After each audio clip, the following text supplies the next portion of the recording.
Pleasant Grove Police. I just found something in my garage. It's been wrapped up in a plastic bag and it stinks. Okay, what is it? It's a little baby. Pleasant Grove Police received this chilling 911 call. Upon arrival, they met Darren West, who was visibly shaken after speaking with his wife, Megan Huntsman, about the grim discoveries in his garage. And I just said, what the hell is this? What have you done? I always found something. She goes, oh, you did? Get that for Don't call the police. Don't call the police. I'm going to get it. As they stepped into the garage, they had no idea the horrors that awaited them inside. I remember there being some sort of form of tape. As we got deeper into that box, we'd find a second child.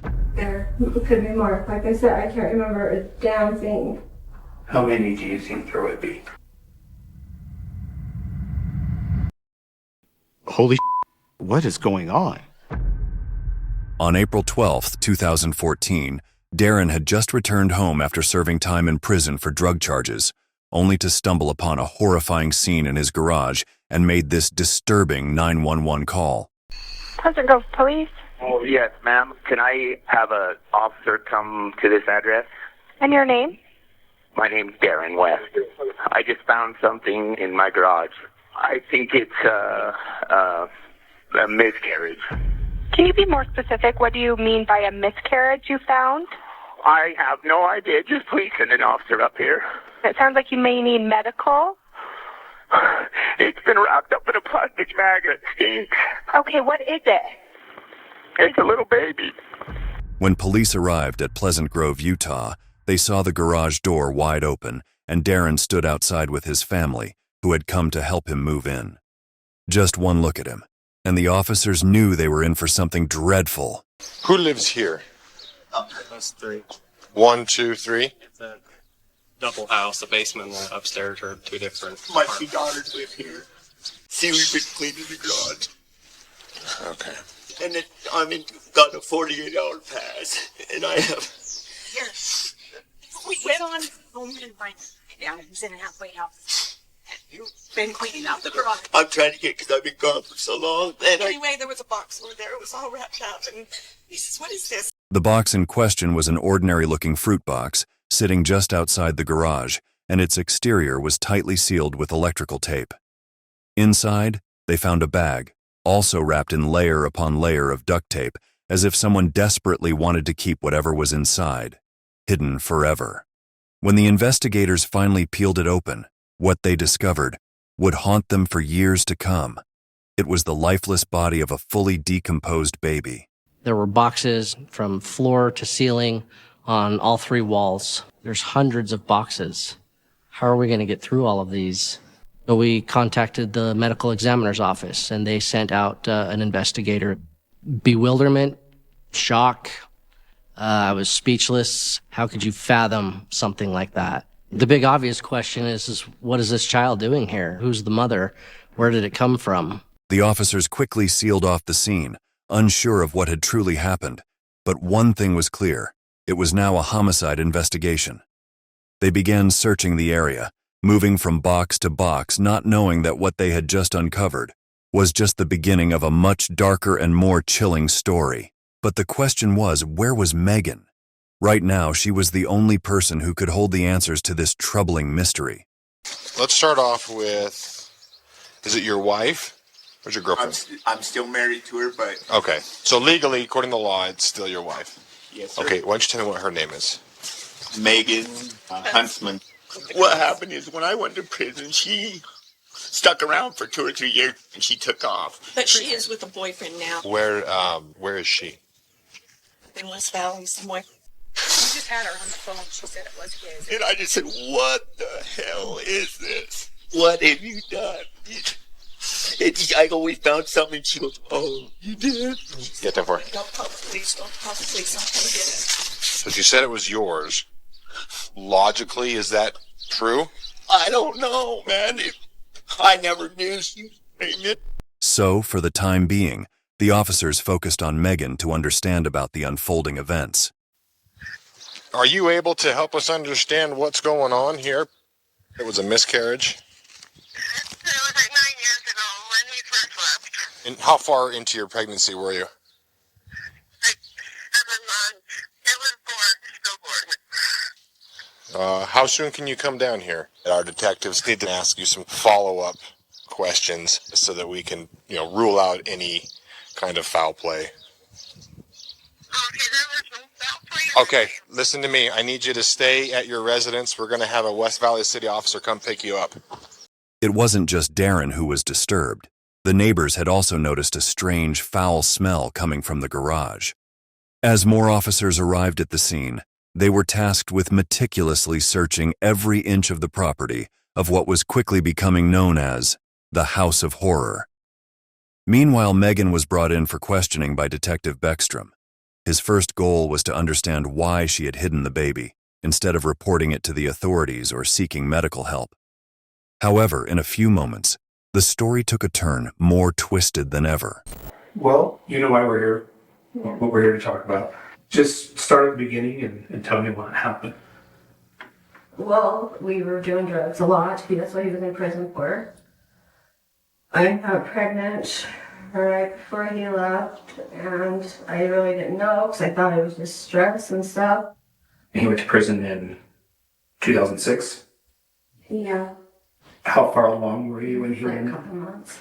Where did you have the baby? In the house, in the bathroom. In the house that you and Darren lived in. Describe to me what happened. Well, I was having a lot of pain that day. I didn't go to work. My kids were at school. And I went in the bathroom and just sat there and then just pushed really hard. And I was blue and wasn't crying. And I was by myself and I didn't know what to do. And I couldn't get it to cry or anything. Then what happened? I got scared and I wrapped it up. Not being smart and calling you guys, I was in shock. It was stupid of me to do it. What do you mean when you say you wrapped it up? You remember? It was towels or garment bed or something. I put it in a box. What would you have done differently? Looking back. Called the cops and told them that I had a baby and that I couldn't get to breathe and have the paramedics and stuff come. Megan repeated the same story she had told Darren, that the baby had been a stillborn. Despite appearing visibly upset, there were many details in Megan's account that just didn't add up. Okay, so you're on the toilet, you have the baby. You said you tried to get it to breathe. What did you do?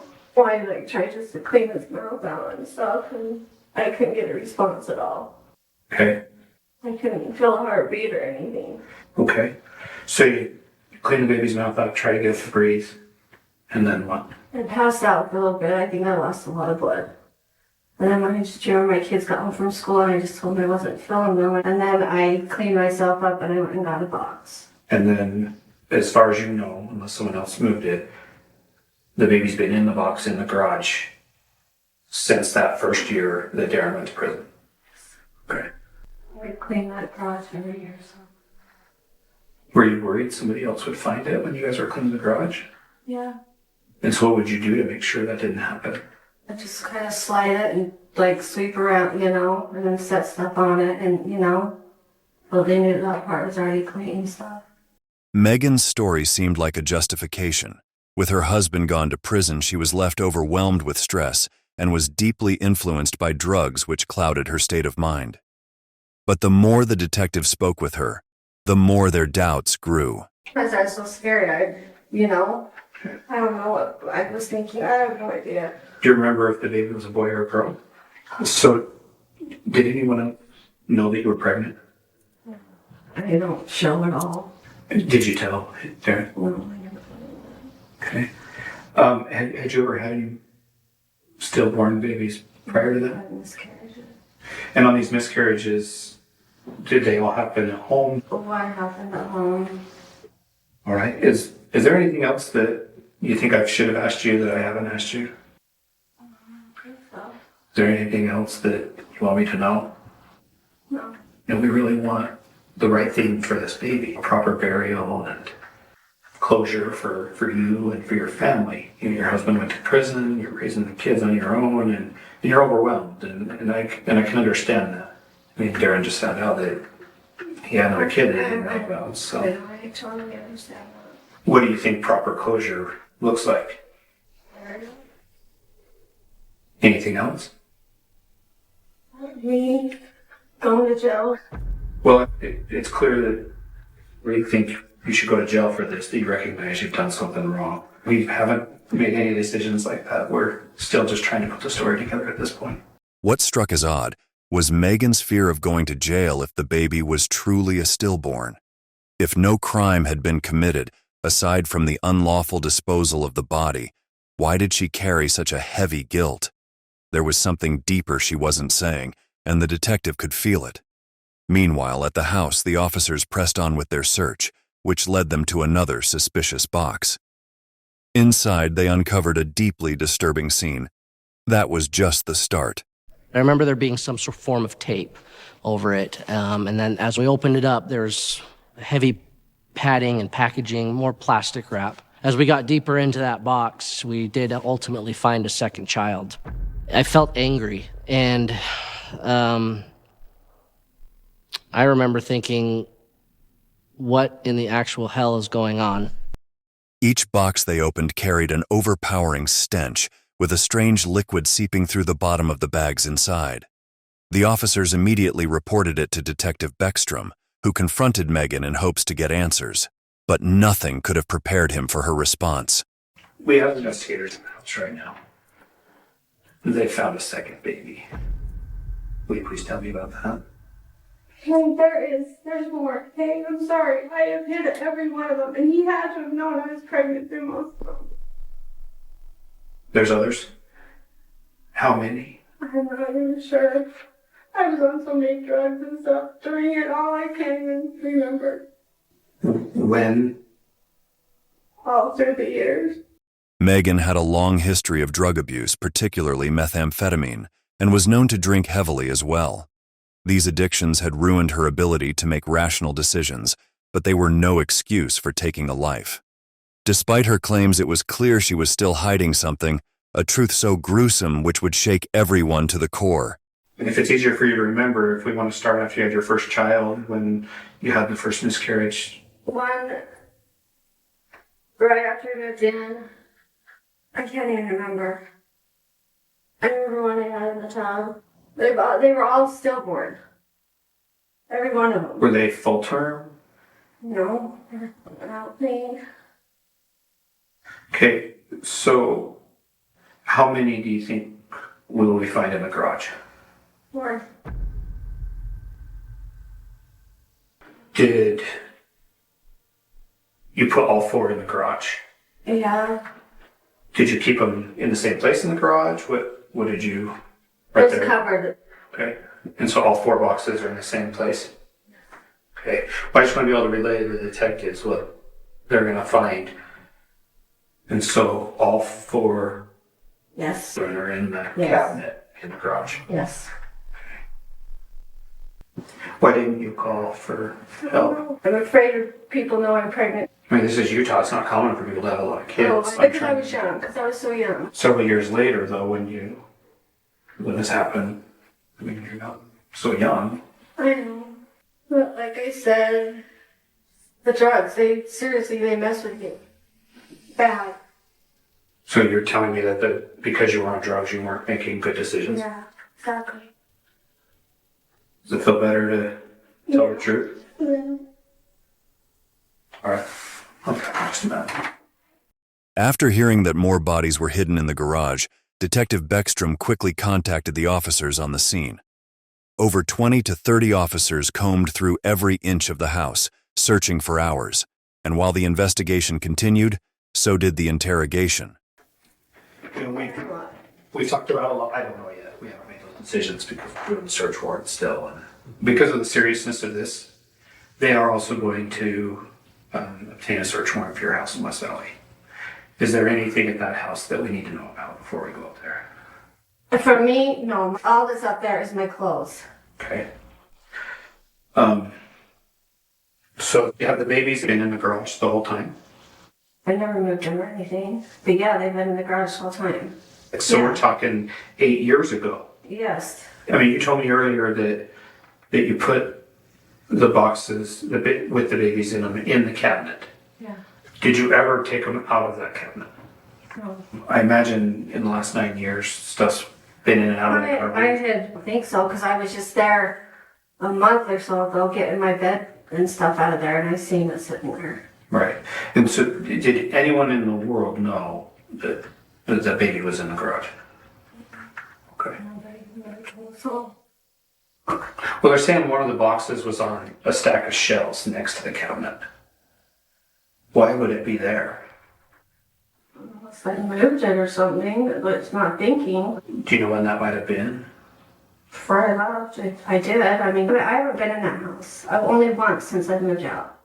It was painfully evident that this case was far from straightforward. While it wasn't unheard of for a woman to hide a pregnancy, but doing so multiple times raised serious doubts. The idea seemed almost impossible to believe, and as the detectives pieced things together, a chilling realization began to take shape. I want to make sure that there's no more weight on your shoulders. Okay. When you have these babies, Yes. you said after they were born and they were blue and you would try to get them to breathe. What would you do to try to get them to breathe? Sometimes I was so scared, you know. I don't know. I'm sorry. Sorry, like shake them, sorry. Mm-hmm. Like that. Did you have like the suction cup they used to clean out their mouths? Use my finger and stuff. You described you had the one in the tub, that you filled the tub and had. Yeah, I can't. Yeah. Was that baby alive when it was born? I think it was. For a short time. What? Well, you'd think if I had baby in the house, I'd just cry, so it would, you know. Mm-hmm. Well, you say you think it was for a short time. What was it moving? Did it start to breathe? No, it wasn't breathing. I could see a little heartbeat and then it stopped. Okay. For about how long? Not very long at all. Okay. The one that you had when he was in prison, that you were on the toilet. Was that one alive when it was born? Okay. Where were the other two born? One on the bed. And the other on the back. Okay. The one on the bed when it was born. Do you think it might have been alive for a short time as well? It might have. Detective Beckstrom was left stunned when Megan finally admitted the unthinkable. It wasn't an accident, but actual murders. So now he asked her the final make-or-break question. Did you kill the baby after it was born? What we need is the truth. I did one of them. Which one? Can't remember. No, I was just so scared. I was so on drugs so bad. I choked it. How did you choke it? Yeah. Do you think all four of these babies were alive when they were born? I'm pretty sure one of them wasn't. And did you choke the others? Yes, I did. And you put them in a towel, put them in garbage bags, and then put them in a box and put it in the garage. Yes. So one was dead when it was born, and the other three you choked. And why did you choke them? Oh no. Scared. I was in shock. Have you ever told anyone this? No, I've never told us all. So when we run DNA tests, will they all be Darren's? Yes, they will. Is there anything else we need to know about? No. All right. As the detective left the room, he could barely contain the emotions that overwhelmed him. It had been the hardest interrogation of his career. Once I'm out of her sight, my hands went to my knees, and I had to take several breaths to really process. Holy, she had killed these babies. Back at the crime scene, the officers had been searching the garage for over 3 hours, and the unease they felt couldn't be measured. No one could have predicted what other surprises lay in store for them.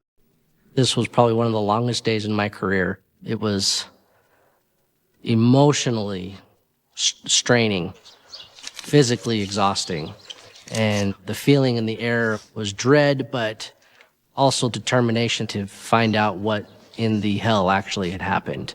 Eventually, we found baby number 3. It didn't take long before the officers found the third body, packed tightly in a box and sealed with layers of duct tape. When they carefully opened it, they found the body to be wrapped in a plastic bag and covered in vinyl. As their search continued, they uncovered a fourth body, followed by a fifth, hidden under 2 blankets and 2 bath tiles in the bottom left corner of a cubby. But just when they thought they had seen it all, the biggest shock was still about to come. I'm told that there is a 5th baby found at the home. Now it's becoming almost exhausting. How many could there be? And what is going on? Right, Megan, I'm really happy with how far you've come, but I'm concerned that you haven't told me everything. How many do you think there possibly could be? Honestly, I don't know how many. 4 I can think of, but I don't. Okay. They are up to 5. And so now that there's 5, are you still only certain that one of them was dead when it was born? And so the other 4 were alive? There could be more. Like I said, I can't remember a damn thing.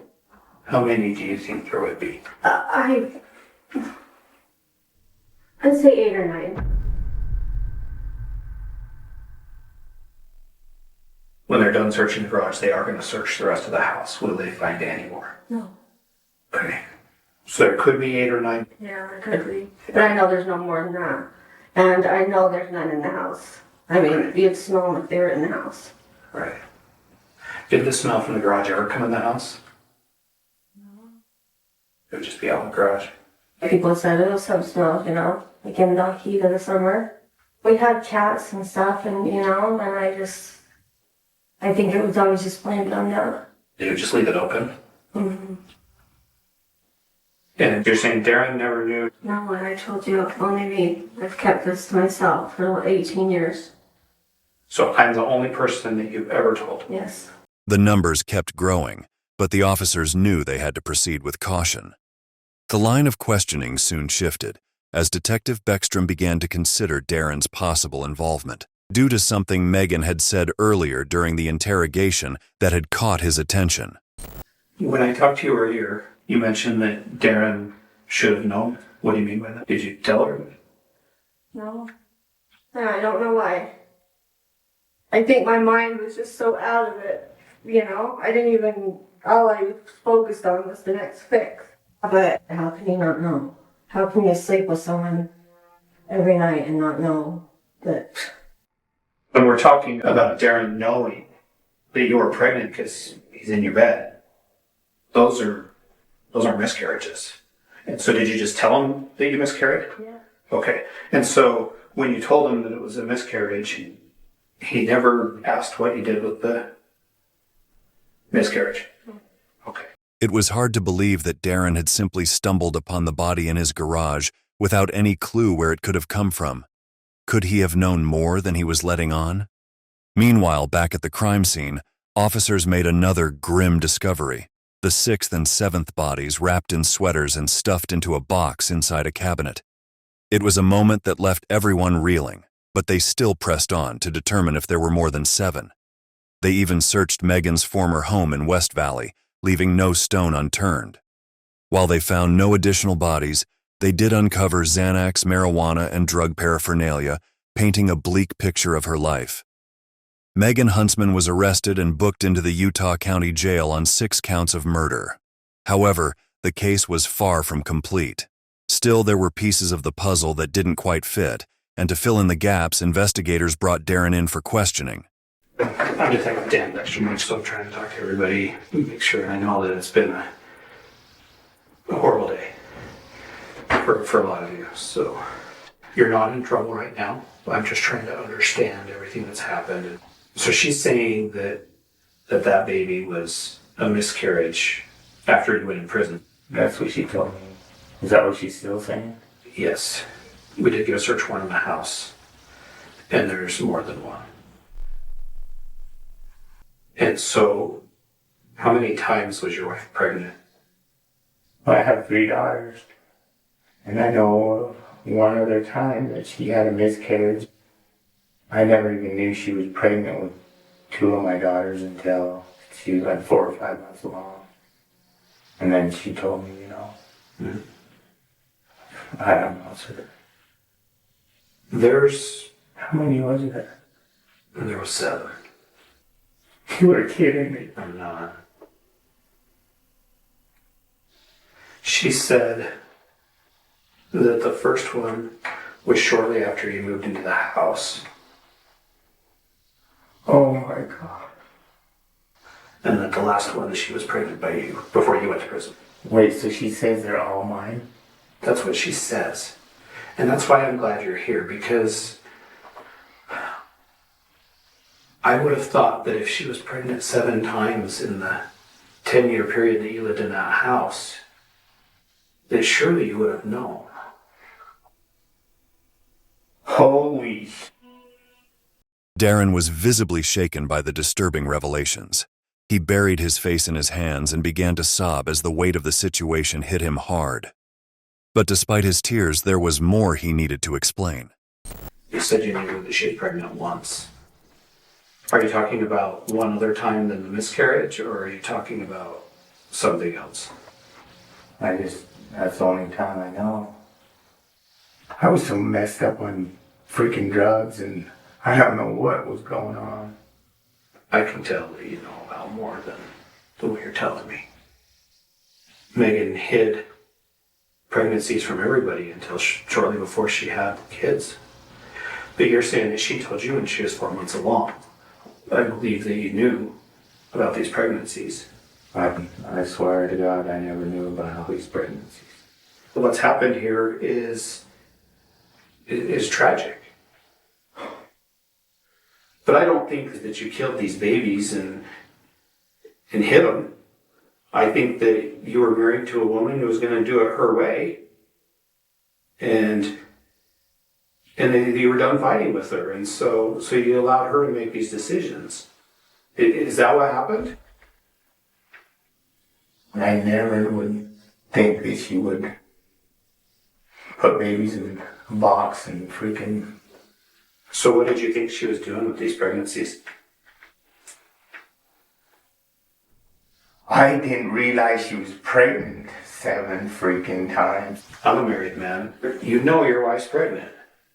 And so she's telling me that the only one that you weren't around for is when you went to prison. Honest to God, I didn't know that there were 7 babies in my garage. I know. I never knew there was 1 in there. Do you think I would go out and clean the garage and then, you know what I mean? I understand where you're coming from. I'm not saying you knew they were in the garage, but I'm saying you had to know that they were brought into the world. Even though Darren claimed he had no idea about the pregnancies, the detective wasn't ready to accept it at face value. Your wife has admitted to some crimes, to some horrible things. She admits that she killed some of them after they were born. Like I said, she's being completely honest. And I really wish you were too. What do you want me to say? I didn't know she was killing kids, and I didn't know she was put in boxes. I don't know how they do it. I don't know how she could give birth and then... I don't know. Were you there when any of these were born? No, sir. No, sir. I swear. What we want to do is we want to do what's right. We want to have closure for these children. We want to have closure for your kids that are alive. For these babies' grandparents. I mean, these babies were in a garage for years. Yeah, I never knew that, though. I never knew that. I don't want to say nothing else. This is looking bad. I had no idea that she was killing kids and putting them in boxes. I swear to God. Okay. But I want an attorney, though. Wouldn't you? I can't give you that advice. I'm not in your situation, and I don't think I ever will be. No, you won't. So. Okay. All right, hold on just a second. We'll get you upstairs in just a minute. Although Darren seemed like a potential suspect in the case, there was no evidence to link him to the murders. Eventually, Darren requested an attorney, bringing the interrogation to an abrupt end. What worked in his favor was a simple but strong point. If he had known about the bodies in the garage, It was unlikely he would have started cleaning it so soon after his release from prison. Darren was released from custody, and the investigation moved forward with Megan still behind bars.